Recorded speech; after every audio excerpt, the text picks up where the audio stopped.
வணக்கம். ஆபத்தை எப்படி எதிர்கொள்ள வேண்டும் என்ற நிகழ்ச்சிக்கு நேயர்களாகிய உங்கள் அனைவரையும் வரவேற்கிறேன். நான் தான் அஸ்வின் மிஸ்ரா. இன்றைய நிகழ்ச்சியில் நம்ம எதை பற்றி பேச போகிறோம்னா பூகம்பத்தை பற்றி தான். உங்கள் எல்லாருக்கும் தெரிஞ்சிருக்கும், கடந்த சில நாட்களுக்கு முன்னாடி டெல்லி என்சிஆரில் ஒரு பூகம்பம் ஏற்பட்டது. அதனால் பல பேர் இறந்து போனாங்க.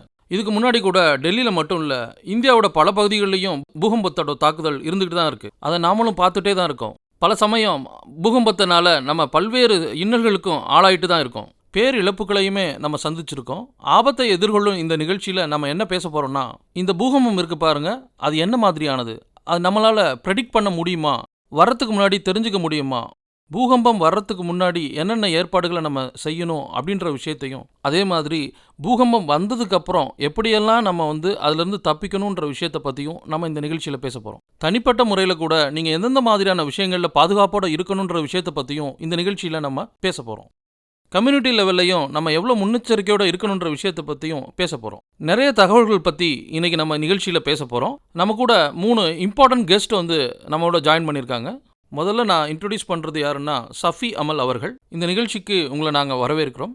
இந்த ஸ்பெஷல் ப்ரோக்ராமுக்கு வந்ததுக்கு மிக்க நன்றி. அடுத்தது நம்ம கூட இருக்குது ராணு சவுகான். அவங்க ஒரு கன்சல்டண்ட்டாக இருக்காங்க, NDMA. மேம், உங்களையும் நான் வரவேற்கிறேன். அடுத்தது நம்ம கூட இருக்குது டாக்டர் பவிதா குமாரி. அவங்க ஒரு விஞ்ஞானியும் கூட. உங்களையும் இந்த நிகழ்ச்சி சார்பாக வரவேற்கிறேன் மேடம். நிகழ்ச்சிக்கு வந்ததுக்கு மிக்க நன்றி மேடம். நிகழ்ச்சியோட ஆரம்பத்திலேயே சஃபி சார், உங்கள்கிட்ட தான் என்னோட முதல் கேள்வி. இந்த மாதிரியான விஷயங்கள் நம்ம நிறைய பார்த்துட்டு தான் இருக்கோம். டெல்லி என்சிஆரில் நடந்த பூகம்பத்தை பற்றி உங்களோட கருத்து என்ன சார்? எந்த மாதிரியான முன்னேற்பாடுகள் கவர்மெண்ட் லெவலில், DMA லெவலில் எந்த அளவுக்கு நம்ம தயாராக இருக்கோன்றதை கொஞ்சம் விரிவாக சொல்லுங்கள் சார். சார், இங்கே பாருங்கள், இந்த பூகம்பங்கிறது நமக்கு ஒரு வேக்கப் கால் தான். இந்த பூகம்பம் அடிக்கடி வந்துக்கிட்டே இருக்கும், அது எல்லாரும் மறந்துடுவாங்க. அப்படியே அடுத்த கட்டத்துக்கு அவங்க பாஸ் ஆகி போயிடுறாங்க. நம்மக்கிட்ட ஒரு எலிமெண்ட் ஆஃப் ஃபேட்டலிசம் இருக்குது. வந்தாலும் அது நம்மளை ஒன்றும் பண்ணாது அப்படின்னு நினைப்பு இருக்கே, அது ரொம்ப மோசமான ஒரு விஷயம்.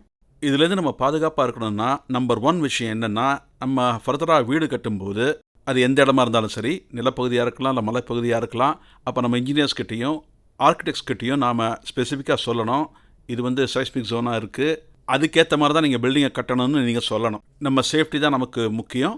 அதுக்கேற்ற மாதிரி ஸ்ட்ரக்சரல் இன்ஜினியரிங் ப்ராப்பராக இருக்கணும். அது தெரிஞ்சவங்களாம் நம்ம கூப்பிட்டு நம்ம ஒர்க் பண்ணிக்கணும்.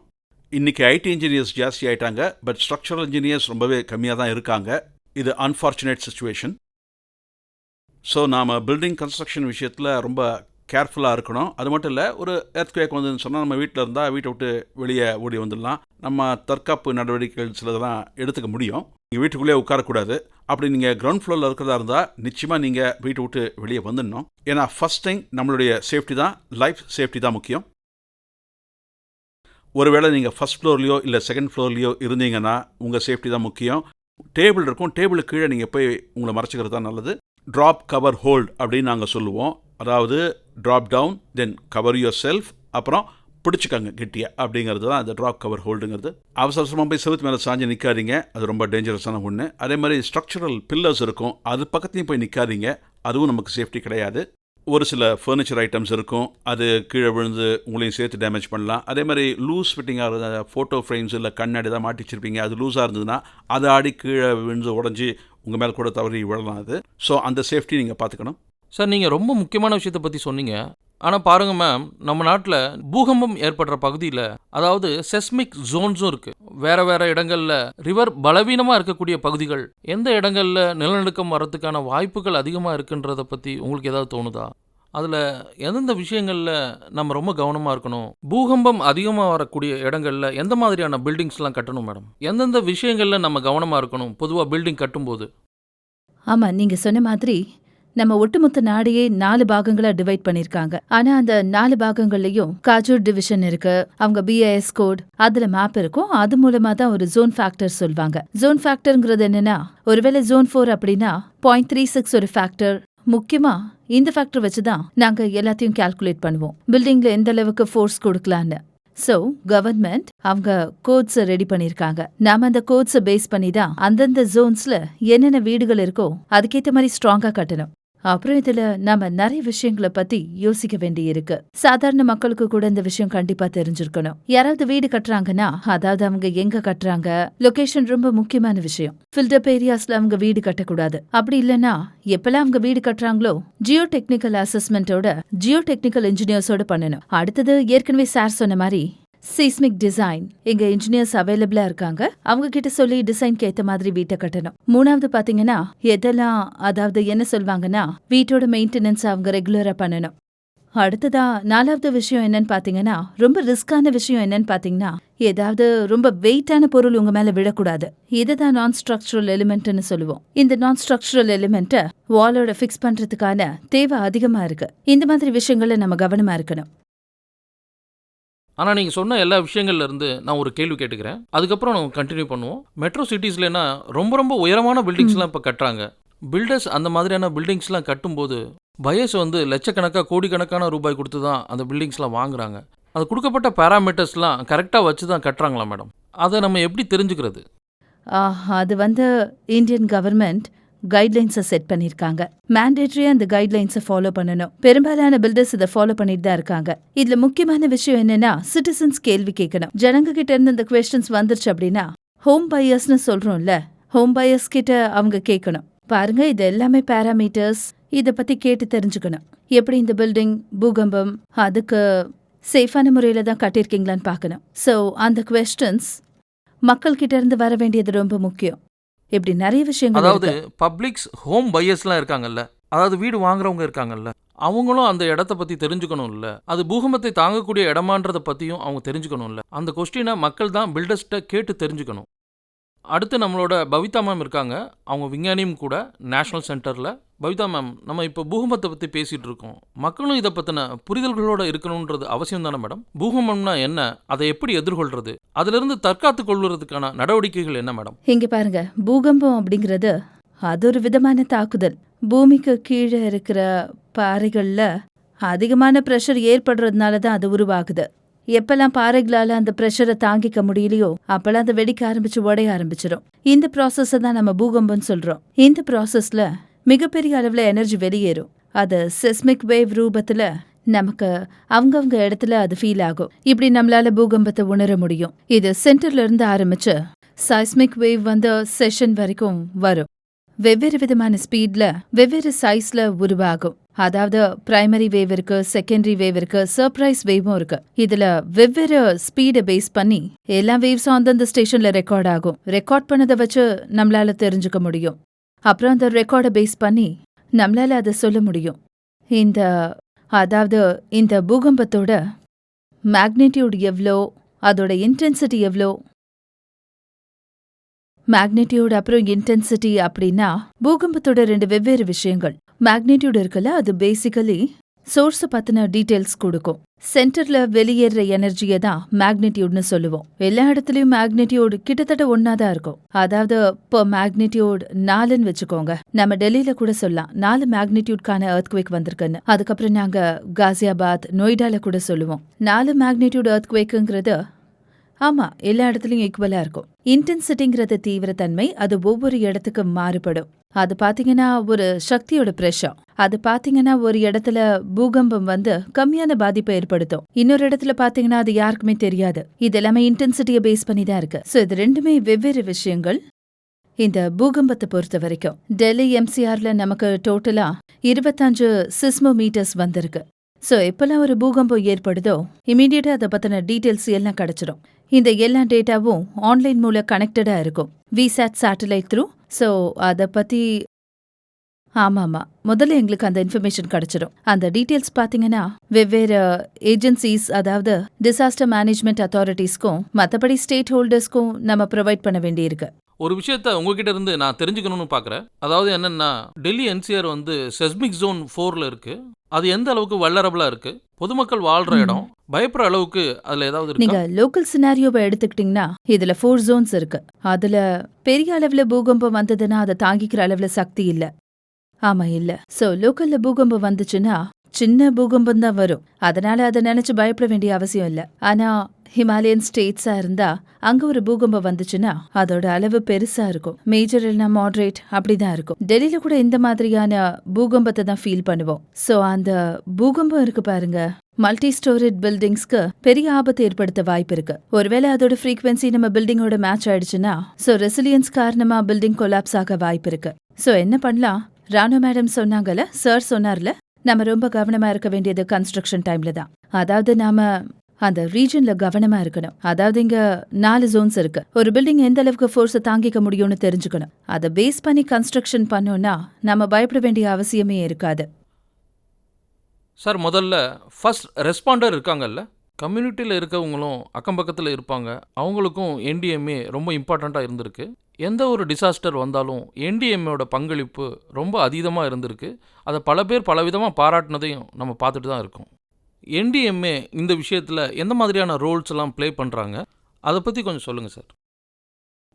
என்டிஎம்ஏன்னு சொல்லுவோம், நேஷனல் டிசாஸ்டர் மேனேஜ்மெண்ட் ஆக்ட். அது 2005 வந்தது. நிறைய ஃப்ரேம் ஒர்க் இருக்குது, ரூல்ஸ் அண்ட் ரெகுலேஷன்ஸ்லாம் இருக்குது, எதாவது எப்படி பண்ணலாம் எப்படி பண்ணக்கூடாது. அப்புறம் இன்னொன்று இருக்குது, நேஷ்னல் டிசாஸ்டர் ரெஸ்பான்ஸ் ஃபோர்ஸ் அப்படின்னு.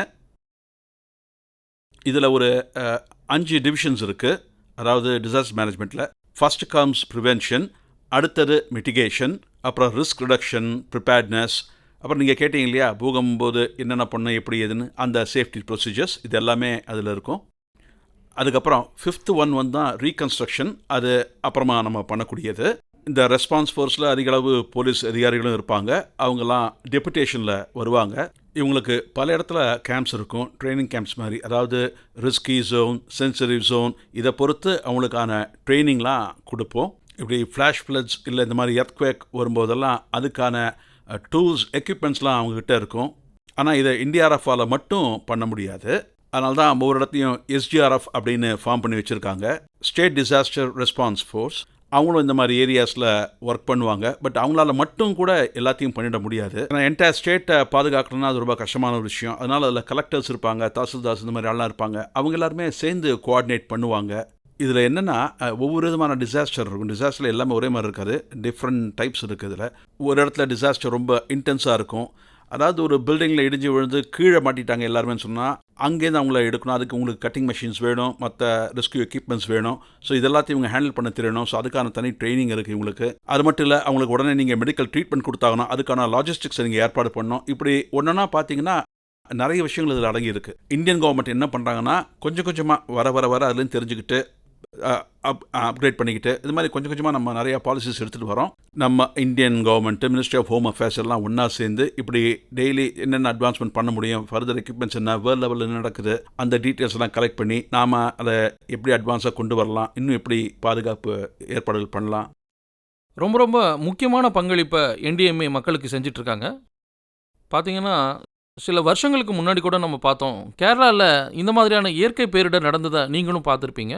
எங்கெல்லாம் இந்த மாதிரியான இயற்கை பேரிடர்கள் நடக்குதோ அங்கெல்லாம் என்டிஆர்எஃபோட பங்களிப்பை தொடர்ந்து கொடுத்துட்டே தான் இருக்காங்க. நம்ம இதை பற்றி நிறைய டிஸ்கஸ் பண்ணலாம். அதுக்கு முன்னாடி ஒரு சின்ன பிரேக் எடுத்துக்கலாம். தொடர்ந்து பார்த்துட்ருங்க.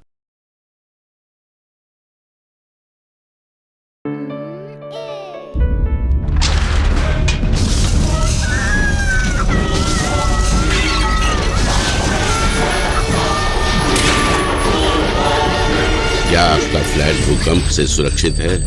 नया फ्लैट खरीदते वक्त किसी स्ट्रक्चरल इंजीनियर से सलाह लें। क्या यहाँ सॉइल टेस्टिंग किया गया है? क्या घर नेशनल बिल्डिंग कोड के मुताबिक बना है? याद रहे, घर सुरक्षित तो आप सुरक्षित। आपके हित में तत्पर एनडीएमए। பிரேக்குக்கு அப்புறம் உங்களை மறுபடியும் நான் வரவேற்கிறேன். ஆபத்தை எப்படி எதிர்கொள்வது என்பதை பற்றி பார்த்துக்கிட்டு இருக்கோம். இதில் என்ன டாபிக் பேசுகிறோன்னு பார்த்தீங்கன்னா பூகம்பத்தை பற்றி தான். நம்ம எவ்வளோ பாதுகாப்பாக இருக்கணும், தயாராக இருக்கணும் அப்படின்றத பற்றி தான் பேசிகிட்டு இருக்கோம். இன்னும் அடுத்த கட்ட நடவடிக்கைகள்லாம் என்னென்ன எடுத்துக்கணுன்றதை பற்றி சொல்லுங்கள். மேம், உங்ககிட்ட நான் என்ன கேட்குறேன்னா, பூகம்பத்துக்கான கட்டுமான பணிகள் மேற்கொள்ளும் போது எந்த மாதிரியான நடவடிக்கைகள் மேற்கொள்ளணும் மேடம்? அதாவது நான் என்ன சொல்கிறேன்னா, பில்டர் ஒரு பில்டிங்கை கட்டும்போது அதில் எந்த மாதிரியான விஷயங்களில் அவர் கவனமாக இருக்கணும், அது மட்டும் இல்லாமல் வீடு வாங்குறவங்களுக்கு கூட எந்த மாதிரியான விஷயங்கள்லாம் அவங்க கண்டிப்பாக தெரிஞ்சுக்கணும் அவசியம் அப்படின்னு நினைக்கிறீங்க, அதுக்கான இன்ஃபர்மேஷன்ஸ் எப்படி கொடுப்பீங்க, அதை பற்றி கொஞ்சம் எக்ஸ்பிளைன் பண்ணுங்க மேடம். ஆமாம், ஒரு ஆர்கனைசேஷன் இருக்கு, பியூரோ ஆஃப் இந்தியன் ஸ்டாண்டர்ட். அவங்க பூகம்ப சம்மந்தமா நிறைய கோட்ஸ் ரெடி பண்ணிருக்காங்க. முதல் கோட், அதாவது பேசிக் கோட் அப்படின்னா அந்த பில்டிங்கை டிசைன் பண்றதுக்காக யூஸ் பண்ணணும். அதுதான் 1893 இந்தியன் ஸ்டாண்டர்ட் 1893 2016. இப்ப அதோட லேட்டஸ்ட் ரிவிஷன் கூட நாங்க பண்ணிட்டு இருக்கோம். பாத்தீங்கன்னா சமீபத்துல அதோட லான்ச் நடந்துச்சு. அடுத்ததா இன்னும் சில கோட்ஸ் இருக்கு. எந்த ஒரு பில்டிங்கையும் ஸ்ட்ராங் ஆக்குறதுக்கு 2 மெயின் பேராமீட்டர்ஸ் இருக்கு. பில்டிங் எந்த அளவுக்கு பவர்ஃபுல்லா இருக்குன்னு பாக்குறத டக்டிலிட்டின்னு சொல்லுவோம், தாக்குப்பிடிக்கிற தன்மை. எப்ப அதுல பூகம்பத்தோட ஃபோர்ஸ் வந்து மோதுதோ அப்ப பில்டிங் மூவ் ஆகும். 2 பேராமீட்டர்ஸ்ல ரெண்டாவது இருக்கிற பேராமீட்டர் தான் டக்டிலிட்டி. அதுக்கும் ஒரு கோட் இருக்கு. That is IS 13935. அதுவும் 2016ல பண்ணதுதான். அதையும் நாங்க ரிவைஸ் பண்ணிட்டு இருக்கோம். 2025ல இந்த வருஷம் அது ரிலீஸ் ஆகும். இன்னும் கூட ஏராளமான விஷயங்கள் இருக்கு. அதை நாம ஞாபகம் வச்சிருக்கணும், ஃபாலோ பண்ணணும். எல்லாத்துக்கும் முன்னாடி நாம ஒரு விஷயத்த தெரிஞ்சுக்கணும். நம்ம பில்டிங் வல்னரபிளா இருக்கா, இருந்ததுன்னா அந்த வல்னரபிள் ஃபேக்டரை சரி பண்றதுக்காக 4 மெத்தட் எங்க கிட்ட இருக்கு. முதல் மெத்தட் தான் ரேபிட் விஷுவல் சர்வே. முதல்ல நீங்க பில்டிங்க்கு வெளியில இருந்து பில்டிங்கை பார்க்கணும். அதை பார்த்தாலே நமக்கே நல்லா தெரியும். நம்மளோட அனுபவத்துல நம்மளால சொல்ல முடியும் எந்த பேராமீட்டர்ஸை பேஸ் பண்ணி பில்டிங்கை கட்டியிருக்காங்கன்னு சொல்ல முடியும். அந்த பேராமீட்டர்ஸை பார்த்துட்டு நம்மளால அந்த பில்டிங்கை அசஸ் பண்ண முடியும். எர்த்குவேக்குக்கு வல்னரபிளா இருக்கா இல்லையான்னு தெரிஞ்சிடும். ரெண்டாவதா, அதாவது லெவல் 2, இதுக்கு பில்டிங்குள்ள போய் பார்க்கணும். கிராக்ஸ் இருக்கா, இந்த மாதிரி சில பேராமீட்டர்ஸை பார்க்கணும். அதாவது சில கோட்ஸ்லாம் இருக்கும். அந்த பேராமீட்டர்ஸை பேஸ் பண்ணி நம்மளால அடுத்த கட்டத்துக்கு போக முடியும். இது சேஃபா இருக்கா இல்லையான்னு பார்க்கணும். ஏன்னா இந்தியால நிறைய பில்டிங்ஸ் இருக்கு, நிறைய வல்னரபிளா இருக்கும். எல்லா வீடுகளையும் நம்மளால அசஸ் பண்ண முடியாது, எல்லாருக்கும் ரெட்ரோஃபிட்டிங் பண்ண முடியாது. இப்போ நிலப்பரப்புகள் கூட வித்தியாசமா இருக்கும்ல மேடம். சிலது வந்து மலைப்பகுதியா இருக்கலாம், சிலது தாழ்ந்த நிலப்பரப்புகளா பேராமீட்டர்ஸ் இருக்கலாம். வேற. அந்த மாதிரி இடங்கள்ல என்ன மாதிரியான பேராமீட்டர்ஸை ஃபாலோ பண்ணணும் மேடம்? ஆமாமா, நீங்க சொல்ற மாதிரி பேராமீட்டர்ஸ் வேறதான். மலைப்பகுதியா இருந்தா அதுக்கு ஜோன் ஃபேக்டர் இருக்கு. அதுல என்ன மாதிரியான ஃபோர்ஸஸ் வரும், எந்தெந்த பில்டிங்ஸ் இருக்கோ அதை அதுக்கேற்ற மாதிரி டிசைன் பண்ணணும். 3வது 4வது மெத்தட் பாத்தீங்கன்னா அதுதான் டீடைல்டு அசஸ்மெண்ட். அதுல சில கால்குலேஷன்ஸ் இருக்கு, அதை நாம பண்ணணும். அதை லேப்ஸ்ல, கம்ப்யூட்டர்ஸ்ல ஸ்டிமுலேட் பண்ணிட்டு பில்டிங்ஸ்ல அசஸ் பண்ணணும். பவிதா மேம், நம்ம ஏற்கனவே பார்த்த மாதிரி செஸ்மிக் 4 வந்தா டெல்லியில் எப்படி இருக்கும்? நீங்க அதை யூகிச்சு சொல்ல முடியுமா? எப்படி டோட்டல் இந்தியாவையும் எந்தெந்த ஜோன்ஸாக டிவைட் பண்ணியிருக்காங்க அப்படின்றத பற்றி சொல்ல முடியுமா? கம்மியான பாதிப்புகள் எந்த மாதிரியான ஜோன், அதிகமான பாதிப்புகள் எந்த மாதிரியான ஜோன்னு அதை பற்றி நீங்கள் கொஞ்சம் டீட்டெயிலாக சொல்லுங்கள். கண்டிப்பா. ஆக்சுவலா ஒரு பாரதிய மேனிக் பீரோ இருக்கு. அவங்க நம்ம நாட்டை டோட்டலா 4 ஜோன்ஸா பிரிச்சிருக்காங்க. ஜோன் 5, 4, 3 அப்புறம் 2. ஸோ ஜோன் 5 பாத்தீங்கன்னா பூகம்பம் வராத ரொம்ப சேஃபான இடம். ஜோன் 5ல இருக்கிற அந்த இலாக்காக்கள் இருக்குல்ல, அது நம்ம இந்திய நாட்டோடது. அது எந்த மாதிரியான இடம்னா ஜம்மு காஷ்மீர் இலாக்கா, அப்புறம் ஹிமாச்சல், உத்தராகண்ட், அப்புறம் உத்தரப்பிரதேஷ், அப்புறம் பீகார். அந்த இலாக்கா நேபாள் பார்டரோட இணைஞ்சிருக்கும். அதுக்கப்புறம் பாத்தீங்கன்னா நார்த் ஈஸ்ட்ல இருக்கிற எல்லா நாடுகளும், அது எல்லாமே ஜோன் 5ல வரும். அடுத்ததா குஜராத்தோட ஒரு சில இலாக்காக்கள், அதுவும் ஜோன் 5ல தான் இருக்கு. அதை தவிர மத்த இடத்த பாத்தீங்கன்னா டெல்லி, அப்புறம் மத்த இலாக்கா எல்லாமே ஜோன் 5ஓட இணைஞ்சிருக்குல்ல, அதனால இது ஜோன் 4க்கு வந்துடும். ஆக்சுவலா இந்த எல்லா மேப்பும் பப்ளிக் டொமைன்ல அவைலபிளா இருக்கு. ஸோ இத நம்மளே பார்த்து தெரிஞ்சுக்கலாம். ஜோன் 5ல அது பூகம்பத்துக்கு ரொம்பவே கிரிட்டிக்கலான ஒரு இடம். அங்க பூகம்பங்கள் ஏற்படுறதுக்கு அதிக வாய்ப்புகள் இருக்கு. அதுக்கப்புறம் அங்க பெரிய மாடரேட், அங்க மேஜர் பூகம்பம் ஏற்படவும் வாய்ப்பு இருக்கு. ஹிமாலயா ஏரியால பாத்தீங்கன்னா உத்தர்பூரி, அது நம்ம இலாக்கா தான். மற்ற இலாக்காக்கள் எங்க இருந்துன்னு பாத்தீங்கன்னா மேற்கு பகுதி, வடக்கு மேற்கு பகுதியில பாத்தீங்கன்னா நம்ம நாடு இருக்குல்ல, அது எல்லாமே பூகம்ப விஷயத்துல ரொம்ப ரிஸ்கியான இடம். சோ நாம அந்த இடத்துல கொஞ்சம் கவனமா இருக்கணும். அப்புறம் அது தவிர இப்ப நாம தூரத்துல இருக்கிற இலாக்காக்களை எடுத்துக்கிட்டோம்னா, நான் ஏற்கனவே சொன்ன மாதிரி தூரத்துல இருந்து வரக்கூடிய பூகம்பம் கூட மல்டி ஸ்டோரிட் பில்டிங்ஸ்க்கு பல சமயம் பெரிய நஷ்டத்தை ஏற்படுத்த வாய்ப்பு இருக்கு. ஏன்னா எப்பவுமே பூகம்பங்கள் தாக்காத அளவுக்கு நல்ல பில்டிங்ஸை கட்டணும், அதை மறக்காம செய்யணும். அதுல நம்ம ரொம்ப கவனமா இருக்கணும். பூகம்பம் எப்ப வேணாலும் வரலாம், நம்ம தயாரா இருக்கணும். அதுக்கான எல்லா ஏற்பாடையும் செஞ்சிடணும். எனக்கு இதுல ரொம்ப இம்பார்ட்டண்டா என்ன தோணுச்சுன்னா, பூகம்பம் வந்துடுச்சு, டிசாஸ்டர் வந்துடுச்சுன்னா எந்தெந்த இடங்கள்ல மக்கள் அதிகமா வாழ்ந்துட்டு இருக்காங்களோ அந்தந்த இடங்கள்ல எந்த மாதிரியான வழிமுறைகளை பின்பற்றணும். அதே மாதிரி பூகம்பத்திலிருந்து தனி மனிதரா ஒருத்தர் தன்னை தற்காத்துக்கிறதுக்கு என்ன மாதிரியான பங்களிப்பு அவசியம்னு நினைக்கிறீங்க? அதை பத்தி கொஞ்சம் சொல்லுங்க சார். இதை பொறுத்த வரைக்கும் நமக்கு அவேர்னஸ் தான் ரொம்ப முக்கியம். அந்த மாதிரி ஜோன்ஸில் இருக்கிறவங்க ஒவ்வொருத்தரையும் நாம் எஜுகேட் பண்ணியே ஆகணும். இது ஒரு கம்யூனிட்டி ஒர்க் தான். இது டுகெதராக தான் நீங்கள் பண்ண முடியும். ஸோ ட்ரைனிங் கொடுத்துக்கிட்டே இருப்போம், அப்பப்போ நாங்கள் ரெஃப்ரெஷ் பண்ணிக்கிட்டே இருப்போம். ஏன்னா அது எப்போ வரும் நமக்கு தெரியாது. நம்மளால் காஷன் பண்ண முடிஞ்சாலும் அதுக்கான எக்யூப்மெண்ட்ஸ் நம்மகிட்ட இருந்தாலும் சரி, ட்ரைனிங்கிறது ரொம்ப இம்பார்ட்டன்ஸ். அவங்க மறக்கக்கூடாது. காஷன் நமக்கு கொடுக்க முடிஞ்சாலும் இது இந்த ப்ரிப்பேர்ட்னஸோடு நம்ம இருந்தாங்க எப்போவுமே. இது கம்யூனிட்டி அவேர்னஸ் ரொம்ப முக்கியம். த்ரூ த கம்யூனிட்டி தான் நம்மளால் இதை செய்ய முடியும். ஒவ்வொருத்தரும் வீடு கட்டும்போது ஒவ்வொரு வாட்டியும் டிஸ்ட்ரிக்ட் மேஜிஸ்ட்ரேட் இன்வால்வ் ஆகி எதாவது சொல்லிட்டு இருக்க முடியாது. ஸோ பில்டிங் நம்ம கட்டும்போதே நம்ம ப்ராப்பராக கட்டி ஆகணும். இந்த மாதிரி எர்த்குவேக் சேஃப்டியோட எர்த்குவேக் ப்ரூஃபாக தான் கட்டணும். ஏன்னா ஓனர் தான் எல்லாத்துக்குமே பொறுப்பு. ஒரு பில்டிங் இடிஞ்சு விழுதுன்னு சொன்னால், 4 உயிர்கள் பலியாகுதுன்னு சொன்னால் அதுக்கு ஓனர் தான் பொறுப்பு. ஸோ அந்த பில்டிங் வீக்காக இருக்கக்கூடாது. ஸோ நாங்கள் என்ன பண்ணுவோன்னா, முதல்ல ஒரு வாட்டி செக் பண்ணுவோம். ஃபஸ்ட்டு விஷயம் என்னன்னு கேட்டிங்கன்னா, NDMAவோட கோஆர்டினேஷன் பிளாட்ஃபார்ம் எல்லாரையும் நாங்கள் ஒன்று சேர்த்து அவங்களுக்கு அவேர்னஸ் கொடுத்து ட்ரைனிங் கொடுத்து இதெல்லாம் பண்ணுவோம். இதை நாங்கள் கோடார் அப்படின்னு சொல்லுவோம். கம்யூனிட்டி டிசாஸ்டர் மேனேஜ்மெண்ட் பிளாட்ஃபார்ம் அது. இதில் ப்ரைவேட் என்டிட்டிஸ் இருக்கலாம், பப்ளிக் என்டிட்டிஸ் இருக்கலாம், எல்லாம் ஒன்றா சேர்ந்து வேலை செஞ்சாகணும். ஒவ்வொரு டீமாக அங்கங்கே இருப்பாங்க. ஸோ அவங்களுக்குள்ள ஒரு கோஆர்டினேஷன் நடக்கணும். அப்போ தான் எல்லா வேலையும் ஒழுங்காக ப்ராப்பராக நடக்கும். ஏன்னா டைம் இஸ் வைட்டல். கோஆர்டினேஷன் ரொம்பவே முக்கியம். அப்போ தான் எல்லா வேலைகளையும் ஒழுங்காக சிறப்பாக நடக்கும். ஏன்னா ஒவ்வொரு ஸ்டேஜ்லையும் எல்லாரும் ப்ராப்பராக இம்ப்ளிமெண்ட் பண்ணால் மட்டும்தான் என்டையர் ஒர்க் நமக்கு ப்ராப்பராக நடக்கும். அப்போ தான் நம்ம உயிர்களை காப்பாற்ற முடியும். சென்ட்ரல் கவர்மெண்ட் இதுக்கு எர்த்குவேக் ரிஸ்க் மிட்டிகேஷன் அப்படின்னு ஒரு ப்ரோக்ராமே வச்சுருக்காங்க. அது மூலமாக எங்களுக்கு நிறைய டீட்டெயில்ஸ் வரும். நாங்களும் அப்பப்போ எங்களை அப்கிரேட் பண்ணிப்போம். நாங்கள் நிறைய இன்ஜினியர்ஸையும் காண்டாக்ட் பண்ணுவோம். நிறைய விஷயங்களை அவங்களுக்கும் எடுத்து சொல்லுவோம். லேட்டஸ்ட் டெக்னாலஜி என்ன, அட்வான்ஸ்மெண்ட் என்ன, எதை எப்படி செய்யலாம், எதை பண்ணக்கூடாது, இப்படி விவரமாக அவங்கக்கிட்ட சொல்லுவோம். இதெல்லாம் தான் நாங்கள் செய்கிற வேலைகள். ரொம்ப நல்லது சார். மேடம், இப்போது நீங்கள் சொல்லுங்கள், எந்த பில்டிங்கை கட்ட போகிறோமோ, எந்த இடத்துல கன்ஸ்ட்ரக்ஷன் நடக்க போதோ அங்கே நீங்கள் அசஸ்மெண்ட் பண்ணிட்டீங்க. ஆனால் பழைய பில்டிங் இருக்குது பாருங்கள், அதை எர்த்குவேக் ரெசிஸ்டண்ட்டாக மாற்ற முடியுமா இல்லை மாற்ற முடியாதா? அதை பற்றி கொஞ்சம் சொல்லுங்கள். இது ரொம்ப நல்ல கேள்வி. நம்மளோட பழைய பில்டிங்ஸ் இருக்குல்ல, அதை எர்த்குவேக் ரெசிஸ்டன்ஸாக மாற்ற முடியுமா? அதுக்கும் சில கோட்ஸ் இருக்கு. NDMAல கூட கைட்லைன் இஷ்யூ பண்ணியிருக்காங்க. பழைய வீடுகளை ரெட்ரோஃபிட் பண்ண முடியும். ஆனா இதுல ஒரு விஷயம் தெரிஞ்சுக்கணும். அது என்னன்னா, மக்கள் எல்லாரும் ரிப்பேர் அப்புறம் ரெட்ரோஃபிட்டிங்க ஒன்னு நினைச்சு கன்ஃபியூஸ் ஆயிருக்காங்க. ரெட்ரோஃபிட்டிங்கான அர்த்தமே வேற.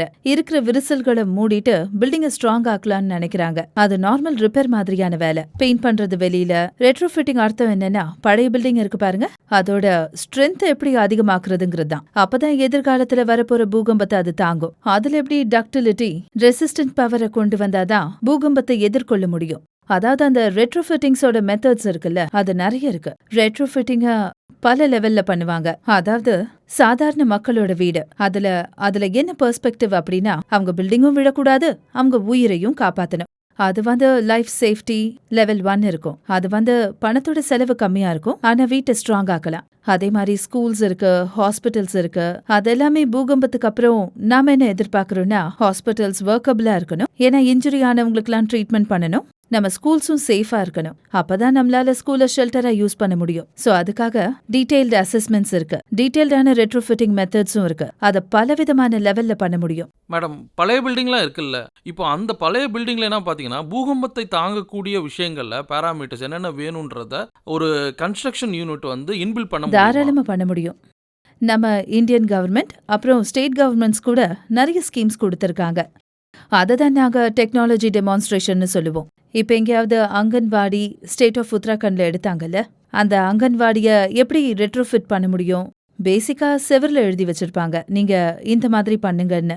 இங்க பிளாஸ்டர் ஒட்டுங்க, அப்பதான் வீடு ஸ்ட்ராங்கா இருக்கும். எப்படிப்பட்ட ஒரு எர்த்குவேக் வந்தாலும் பில்டிங் ஒரு பாக்ஸ் மாதிரி ரியாக்ட் பண்ணணும்.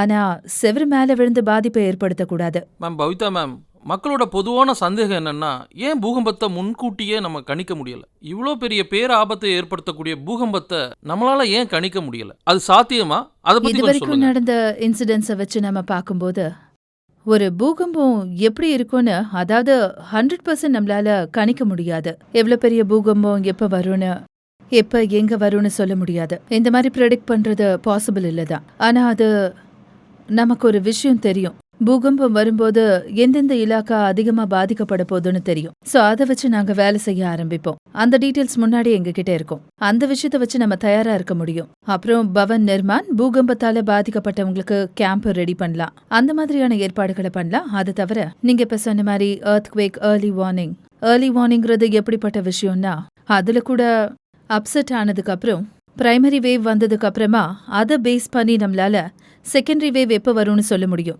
இந்த 2 வேவ்ஸ்க்கு நடுவில் எவ்வளோ டைம் இருக்கும்னா கிட்டத்தட்ட 40-50 செகண்ட்ஸ் இருக்கும். சில சமயம் 1 மினிட் கூட இருக்கும். அவ்வளோதான் இருக்கும். அவ்வளோ கம்மியாக இருந்தாலும் அந்த நேரங்கிறது ரொம்பவே முக்கியமானது. அந்த குறிப்பிட்ட டைம்ல கிரிட்டிக்கல் ஸ்ட்ரக்சர்ஸை உடனடியாக க்ளோஸ் பண்ணி ஆகணும். அதாவது dam, nuclear power plans, high speed ரேஸாக இருக்கலாம். ஸோ இது எல்லாத்தையும் நாம செகண்டரி வேவ் வரதுக்கு முன்னாடி நிறுத்திட்டோம்னா மிகப்பெரிய பாதிப்பை நம்மளால தவிர்க்க முடியும். பெரிய அளவில் பாதிப்பு இருக்காது. நாம இந்த ப்ரோக்ராமோட லாஸ்ட் செக்மெண்ட்டில் இருக்கோம். சார், உங்ககிட்ட தான் என்னோட அடுத்த கேள்வி. என்னோட கேள்வி என்னென்னா, இந்த மாதிரியான பெரிய பேரிடர்கள் நிகழும்போது மக்களுக்கு நீங்கள் சொல்லக்கூடிய மெசேஜ் என்ன சார்? பூகம்பம் வரப்போகுது, வரதான் செய்யும். அதை நம்ம எப்படி எதிர்கொள்கிறது? நாம் ஏற்கனவே நிறைய பாயிண்ட்ஸை பற்றி டிஸ்கஸ் பண்ணிட்டோம். இதில் இன்சூரன்ஸ் அப்படின்றது ரொம்ப முக்கியமான ஒரு விஷயம். அந்த இன்சூரன்ஸ் உங்களுக்கு ப்ராப்பராக கிடைக்கணும்னு சொன்னால் நீங்கள் அதுக்கான நார்ம்ஸை கரெக்டாக ஃபாலோ பண்ணியிருந்தால் மட்டும்தான் உங்களுக்கு கிடைக்கும். நிறைய பேர் என்ன நினைக்கிறாங்கன்னா, இன்சூரன்ஸ்ன்றது வேஸ்ட் அமௌண்ட், எதுக்கு அனாவசியமாக காசு கட்டுதுன்னு நினைக்கிறாங்க. உங்களுக்கு இந்த மாதிரி டிசாஸ்டர் ஏற்படும் போது உங்களுக்கு இன்சூரன்ஸ் மூலம் வர போனாங்கிறது ஒன்று இருக்கு இல்லையா, அது இல்லாமலே போயிடும். It is not a waste. அதுவும் உங்கள் சேஃப்டிக்காக நீங்கள் செய்யக்கூடிய ஒரு விஷயம்தான். அட்லீஸ்ட் உங்களுக்கு 80% ரிட்டர்ன் வரும்ல. இயற்கையை பொறுத்த வரைக்கும் நம்ம எப்பவுமே எதுக்குமே தயாராக இருந்தே ஆகணும். மேம், உங்களோட கருத்து என்ன மேம்? லாஸ்டா நான் கம்யூனிட்டி கிட்ட வைக்கிற டிமாண்ட் என்னன்னா, நாம ரொம்ப ப்ரிப்பேர்டா இருக்கணும். அவங்கவுங்க லெவலில் ப்ரிப்பேர்டா இருக்கணும். ட்ராப் கவரண்ட்ல இருந்து ட்ரில் பண்ணுங்க, ஃபேமிலி இவாக்குவேஷனை பிளான் பண்ணுங்க, எமர்ஜென்சி கிட்ட உங்க கூடவே வச்சுக்கோங்க. அப்புறம் வீட்டில் நான் ஸ்ட்ரக்சரல் எலிமெண்ட்ஸ் இருக்கும்ல, அதாவது சில பொருட்கள் லைட்டா ஷேக் ஆனாலே உங்க மேல வந்து விழுந்துரும். அந்த பொருட்களை சுவர்ல இருந்து முதல்ல எடுத்துருங்க, இல்லைன்னா சாலிடா ஃபிக்ஸ் பண்ணும். பவிதா மேம், முக்கியமா நான் என்ன சொல்ல போறேன்னா, பூகம்பம் சம்பந்தமா இல்லைன்னா பூகம்பம் வரத்துக்கு முன்னாடி எப்பவுமே பேனிக் ஆகக்கூடாது. அதாவது தடுமாற்றம், தத்தளிக்கிறது, அதுக்கப்புறம் தேவையில்லாத செய்திகளை நம்பக்கூடாது. ஸோ நாம என்ன பண்ணணும்னா, நம்ம நாட்டில் கவர்மெண்ட் மூலமா ஏராளமான ஸ்கீம்ஸ் அவைலபிளாக இருக்கு. நிறைய விஷயங்கள் இருக்கு. ஒவ்வொரு டிசாஸ்டர் அப்பவும் நாங்கள் வேலை செஞ்சுட்டு தான் இருக்கோம். ஸோ எக்காரணத்தை கொண்டும் பேனிக் ஆகக்கூடாது. அதே மாதிரி ஃபேக்கான நியூஸை நம்பி ஜனங்க பயப்படக்கூடாது. தப்பா புரிஞ்சுக்கிட்டு ரியாக்ட் பண்ணக்கூடாது. அது தேவையில்லை. ஃபேக் நியூஸை நம்ப வேண்டாம். முன்னெச்சரிக்கை நடவடிக்கைகளில் கவனமாக இருக்கணும். பூகம்பம் வர்றதை நம்மளால் சீக்கிரம் கண்டுபிடிக்க முடியாது. ஆனால் பூகம்பம் வந்துருச்சுன்னா என்ன மாதிரியான நடவடிக்கைகள் எடுக்கணும், அதுலேருந்து எப்படியெல்லாம் தப்பிக்கணும் அப்படின்ற வழிமுறைகளில் நம்ம ரொம்ப கவனமாக இருக்கணும். அப்போ தான் கம்யூனிட்டியை காப்பாற்ற முடியும். ஃபேக் நியூஸை நம்பாதீங்க, அதில் ரொம்ப கவனமாக இருங்க. இதோட இந்த நிகழ்ச்சி நிறைவு செய்கிறேன். இந்த நிகழ்ச்சி வந்ததுக்காக உங்களுக்கும் நன்றி சார். மேம், உங்களுக்கும் நன்றி. பவிதா மேம், உங்களுக்கும் நன்றி மேம். தேங்க்யூ. 3 கெஸ்ட்டுக்குமே நான் நன்றி சொல்ல கடமைப்பட்டிருக்கேன். இதோட நம்மளோட ப்ரோக்ராம் நிறைவடைகிறது. நன்றி, வணக்கம். மீண்டும் சந்திப்போம்.